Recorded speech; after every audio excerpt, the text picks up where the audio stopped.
आइए जानते हैं राजस्थान के हर जिले और हर क्षेत्र की 25 फटाफट बड़ी खबरें सिर्फ 10 मिनट में। आज के इस वीडियो में हम जानेंगे कि सरकार ने कौन कौन सी बड़ी घोषणाएं की हैं। आपको बताया जाएगा कि कौन कौन सी चीजें सस्ती होने वाली हैं। महिलाओं को 50,000 रुपए की राशि कब से मिलेगी और मजदूरों के खाते में 20,000 रुपए कब से आने वाले हैं। राजस्थान से जुड़ी हर बड़ी और भरोसेमंद अपडेट आज इसी वीडियो में मिलने वाली है, इसलिए वीडियो को लाइक करें, चैनल को सब्सक्राइब करें और कमेंट में अपने जिले और अपने शहर का नाम जरूर लिखें। राजस्थान में ठंड का असर लगातार बढ़ता जा रहा है। कई जिलों में घना कोहरा छाया हुआ है और न्यूनतम तापमान में गिरावट दर्ज की जा रही है। माउंट आबू जैसे इलाकों में कड़ाके की ठंड महसूस की जा रही है। कृषि विभाग ने किसानों को रबी फसलों को पाले से बचाने के लिए सिंचाई करने और फसल को ढकने की सलाह दी है। मौसम विभाग के अनुसार आने वाले दिनों में ठंड का असर और बढ़ सकता है, जिससे फसल और यातायात दोनों प्रभावित हो सकते हैं। राज्य के उत्तरी और पूर्वी जिलों में शीतलहर का सीधा असर रबी की फसलों पर दिखाई दे रहा है। गेहूं, सरसों और चने की फसलों में नुकसान की आशंका जताई जा रही है। कृषि विशेषज्ञों ने किसानों को सतर्क रहने और समय पर फसल सुरक्षा उपाय अपनाने की सलाह दी है। सरकार की ओर से कृषि सलाह केंद्र सक्रिय किए गए हैं ताकि किसानों को तुरंत मार्गदर्शन मिल सके और उत्पादन पर नकारात्मक प्रभाव न पड़े। राजस्थान के सर्राफा बाजारों में सोने की कीमतें ऊंचे स्तर पर बनी हुई हैं। अंतर्राष्ट्रीय बाजार में उतार चढ़ाव के बावजूद स्थानीय बाजार में स्थिरता देखी जा रही है। निवेशक सोने को सुरक्षित विकल्प मानकर खरीदारी कर रहे हैं। शादी, विवाह और त्योहारी मांग के चलते बाजार में रौनक बनी हुई है। विशेषज्ञों का मानना है कि आने वाले समय में सोने की कीमतों में सीमित उतार चढ़ाव बना रह सकता है। चांदी के दामों में भी मजबूती देखी जा रही है। औद्योगिक मांग और निवेशकों की दिलचस्पी के कारण बाजार में तेजी बनी हुई है। सोलर और इलेक्ट्रॉनिक सेक्टर में उपयोग बढ़ने से चांदी की मांग बढ़ी है। छोटे निवेशक भी चांदी में निवेश को लेकर सक्रिय हो रहे हैं। राजस्थान के प्रमुख बाजारों में चांदी की खरीद बिक्री में बढ़ोतरी दर्ज की गई है, जिससे व्यापारियों में संतोष का माहौल है। राजस्थान में पेट्रोल और डीजल की कीमतों में कोई बदलाव नहीं किया गया है। तेल कंपनियों द्वारा दरें स्थिर रखी गई हैं, जिससे आम उपभोक्ताओं को राहत मिली है। खासकर किसान और परिवहन से जुड़े लोग स्थिर कीमतों से लाभ महसूस कर रहे हैं। राज्य सरकार स्थिति पर नजर बनाए हुए है ताकि महंगाई पर नियंत्रण रखा जा सके और आम जनता पर अतिरिक्त बोझ न पड़े। डीजल की कीमतों में स्थिरता से कृषि कार्यों और माल परिवहन में सहूलियत बनी हुई है। खेतों में सिंचाई और ट्रैक्टर उपयोग की लागत नियंत्रित रहने से किसानों को राहत मिली है। ट्रांसपोर्ट सेक्टर भी स्थिर ईंधन दरों से संतुलित किराया बनाए रख पा रहा है। विशेषज्ञों का कहना है कि यदि अंतर्राष्ट्रीय बाजार में बड़ा बदलाव नहीं हुआ तो फिलहाल यही स्थिति बनी रह सकती है। अटल पेंशन योजना के तहत असंगठित क्षेत्र के लोगों को वृद्धावस्था में आर्थिक सुरक्षा मिल रही है। राजस्थान में बड़ी संख्या में श्रमिक और छोटे व्यापारी इस योजना से जुड़े हैं। 60 वर्ष की उम्र के बाद तय मासिक पेंशन मिलने से भविष्य की चिंता कम हो रही है। सरकार द्वारा आवेदन प्रक्रिया को सरल बनाया गया है ताकि ज्यादा से ज्यादा लोग इस योजना का लाभ ले सकें।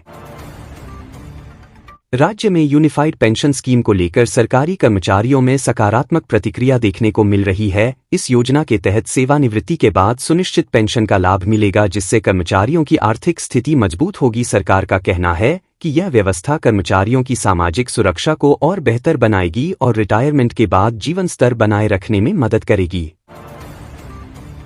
प्रधानमंत्री किसान सम्मान निधि योजना के तहत राजस्थान के किसानों को लगातार आर्थिक सहायता मिल रही है। छोटे और सीमांत किसानों को सालाना सहायता से खेती में निवेश करने में मदद मिल रही है। बीज, खाद और सिंचाई पर खर्च करना आसान हुआ है। सरकार की ओर से भुगतान प्रक्रिया पारदर्शी रखी गई है, जिससे किसानों को समय पर लाभ मिल रहा है और भरोसा मजबूत हो रहा है।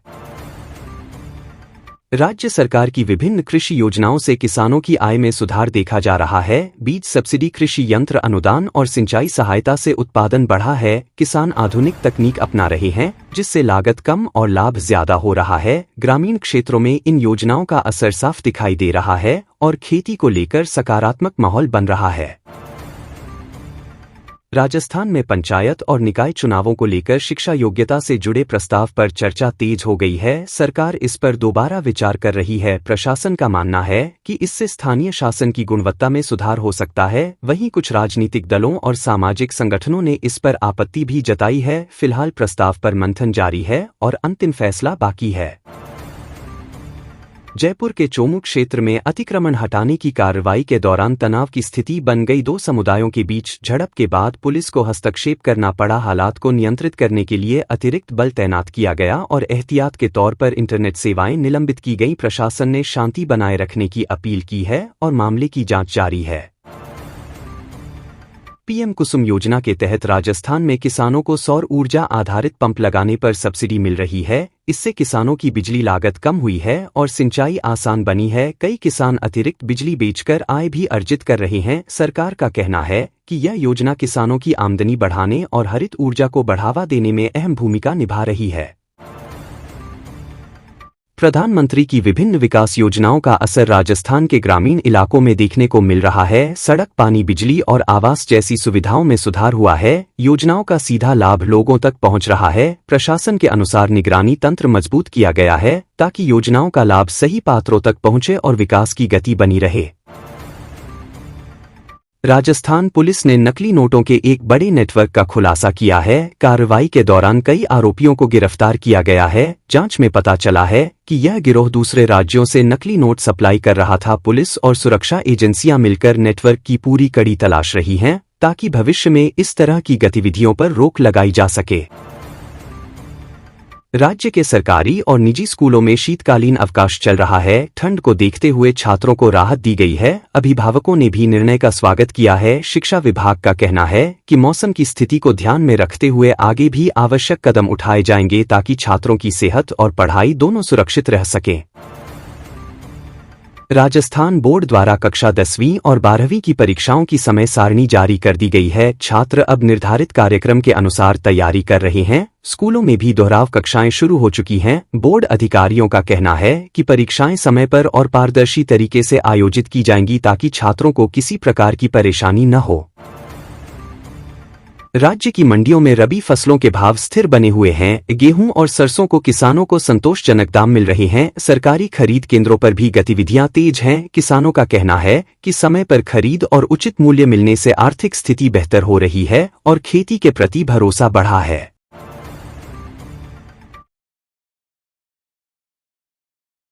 मंडियों में फसल भाव स्थिर, किसानों को स्टोरेज सलाह। राजस्थान की मंडियों में धान और सोयाबीन के भाव स्थिर बने हुए हैं। किसानों को नुकसान से बचने के लिए स्टोरेज की सलाह दी गई। बाजार में मंदी का रुझान है। विशेषज्ञों ने इंतजार करने को कहा, बेहतर दाम मिलने की उम्मीद है।